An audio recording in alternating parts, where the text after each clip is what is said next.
अस्सलाम वालेकुम प्यारे बच्चों, क्या हाल हैं आपके। रमज़ान मज़े से गुज़र रहे हैं। भाई कुछ बच्चों के बारे में हमें शिकायत ये मिली है कि बाज़ बच्चे रोज़ा रख के सारा दिन सोते रहते हैं, ना नमाज़ पढ़ते हैं ना कोई और काम करते हैं। तो बच्चों ये तो बड़ी गलत बात है। रोज़ा तो हम इसलिए रखते हैं कि अल्लाह ताला हमसे खुश हो। हमें रोज़ा रख के नमाज़ भी पढ़नी चाहिए और अपने सारे काम भी करने चाहिए, स्कूल के काम भी, घर के काम भी। बल्कि आपको पता है कि घर के कामों में अगर आप अपनी अम्मी का हाथ बटाओगे तो ये भी इबादत है और आपको इसका भी सवाब मिलेगा। तो रोज़ा रख के ये नहीं करना है कि बस सोए और फिर सारा दिन सोते रहे और फिर इफ्तार के वक्त उठे और आंखें मलते हुए गए और जाके इफ्तार कर ली, चलिए जनाब रोज़ा हो गया। ऐसा रोज़ा नहीं रखना है, ठीक है। तो बच्चों आज हम एक और अच्छी और मज़े की कहानी लेकर आप लोगों के लिए आए हैं और ये बहुत ही दिलचस्प कहानी है। ये कहानी है हज़रत मूसा और फ़िरौन की। अब हज़रत मूसा कौन थे और फ़िरौन कौन था और इनकी कहानी क्या है, ये तो हम जानेंगे इस छोटे से पैकेज के बाद। तो हम देखते हैं कि क्या हुआ और फिर आपको डिटेल बताते हैं, ठीक है बच्चों। आपको भी हमारे साथ रहना है क्योंकि आपको मालूम है कि फिर इस कहानी में से हम आपसे सवालात भी करेंगे।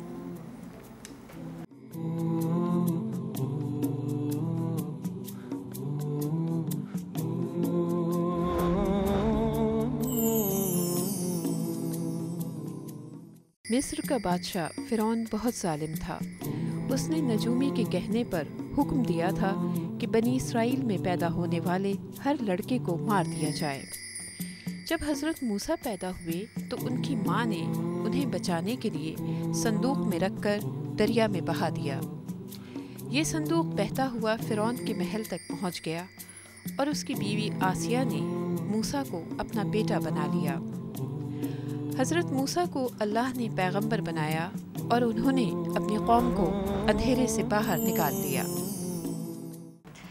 जी बच्चों, ये जो हम आपको रोज़ कहानियाँ सुना रहे हैं, क़िस्से सुना रहे हैं, ये कुरान मजीद में बड़ी तफसील के साथ मौजूद हैं, लेकिन उनको बहुत आसान ज़बान में और बहुत दिलचस्प तरीके से लिखा है साजिदा ज़ैदी साहिबा ने स्टोरीज़ फ्रॉम द कुरान में, जो ऑक्सफोर्ड यूनिवर्सिटी प्रेस से शाये भी हो चुकी है, पब्लिश भी हो चुकी है।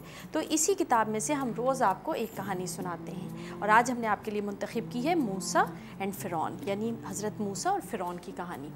बच्चों हमने आपको बताया था ना कि हज़रत यूसुफ़ अलैहिस्सलाम, उनके वालिद हज़रत याक़ूब अलैहिस्सलाम और उनके 11 और भाई जो थे वो मिस्र में आ गए थे। ये लोग मिस्र में रहने लगे और वहाँ पर अल्लाह की जो तालीम थी वो फैलाने लगे। ये लोग कहलाते थे बनी इसराइल। इनका जो कबीला था उसका नाम था बनी इसराइल। अब वो जो मिस्र के रहने वाले लोग थे, मिस्री जो थे, वो इन लोगों को उस वक्त इतना पसंद नहीं करते थे। यानी ये कहानियाँ जो हम आपको सुना रहे हैं बच्चों, ये कहानियाँ बहुत साल पहले की कहानियाँ हैं। तो ये जो मिस्र है ये आज का मिस्र नहीं है, जो फ़लस्तीन है वो आज का फ़लस्तीन नहीं है। ये सारे वो बहुत साल पुराने के मुल्क के हालात हैं जब वहाँ पर लोग इस्लाम को समझ नहीं सके थे, उन तक इस्लाम पहुँचा नहीं था और वो उस वक्त जानते नहीं थे कि हमें किस तरह ज़िंदगी गुजारनी चाहिए। तो वो जो मिस्र के लोग थे वो इन बनी इसराइलियों को पसंद नहीं करते थे। उस ज़माने में वहाँ पर जादू टोना और कल के बारे में जो मालूमात होती हैं, पेशगोइयाँ होती हैं, उसका बड़ा ज़ोर था। तो एक नजूमी था जिसने वहाँ के बादशाह को, जो उस वक्त फ़िरौन कहलाता था, यानी उस वक्त जो भी बादशाह बनता था उसको फ़िरौन कहते थे, तो उसने उस वक्त के फ़िरौन को ये बताया कि बनी इसराइल में एक बच्चा पैदा होगा और वो आपकी हुकूमत को ख़त्म कर देगा। ये सोचकर फ़िरौन को बड़ा डर लगा। उसने कहा क्या किया जाए, तो उसने ये ऐलान करा दिया कि बनी इसराइल के यहाँ जो बेटा पैदा होगा उसको मार दिया जाए। अब क्या हुआ कि एक घर में हज़रत मूसा पैदा हुए। अब जब मूसा पैदा हुए तो उनकी वालिदा ने कोशिश की कि किसी को पता ना चले कि उनके घर में बेटा पैदा हुआ है, नहीं तो फ़िरौन तो मरवा देगा उसको भी।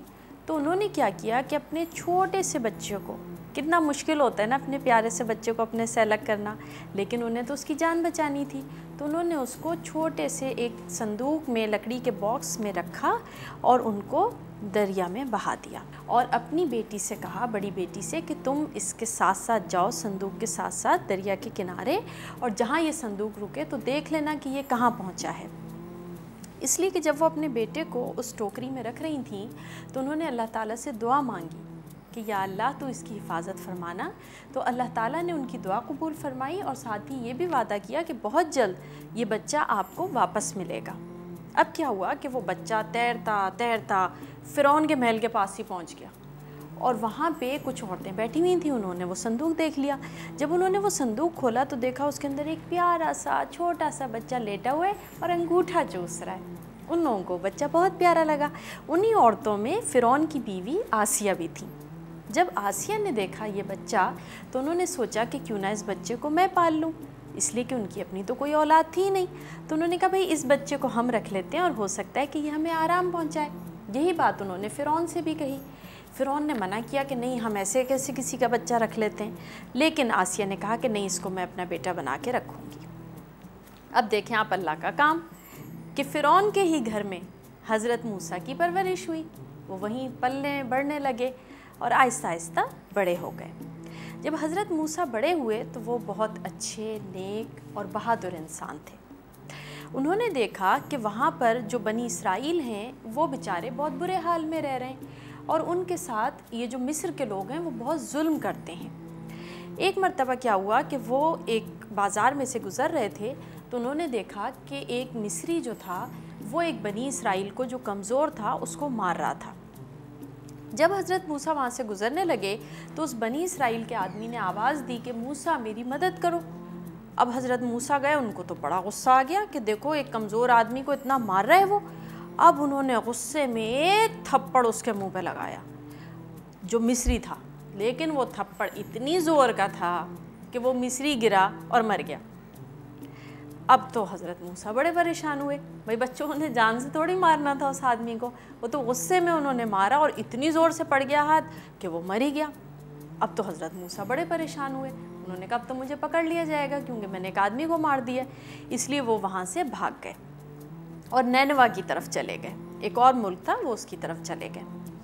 بچوں ہم جانتے ہیں آپ کہانی بہت دلچسپی سے سن رہے ہیں اور آپ لوگ بھی، لیکن ہم کیوں نہ چھوٹا سا ایک وقفہ لے لیں، ایک چھوٹا سا بریک لے لیں، پھر آتے ہیں اور کہانی وہیں سے شروع کرتے ہیں۔